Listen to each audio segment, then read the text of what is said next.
Racked with guilt, George approached the sheriff. "I confess it was me. I killed the girl, not Jake." The sheriff laughed, and then, realising George was serious, gave a wry smile. "I know you," he said. "Don't think so, son." And the thought entered his mind that he was just so forgiving and full of compassion.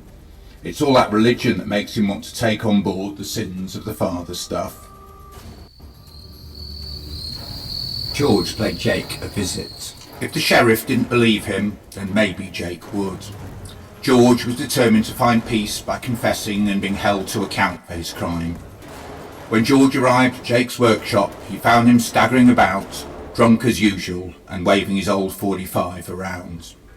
Before George could say anything, Jake shouted he could not live without Jane. He cried that the whole world was against him, with everyone holding him responsible for her death. Jake clutched his pistol and said he'd be better off joining her. George wrestled with Jake in an attempt to release his hand from the gun, but to no avail. A bullet struck Jake in the left temple and he fell to the floor. George picked up the gun and held Jake's blood-stained body in his arms, just as 3 people from the town entered the building. At last, George thought, surely now I'll finally be arrested for murder. But when the sheriff came, the 3 visitors told him that George had held off an attack by Jake and was a valiant hero.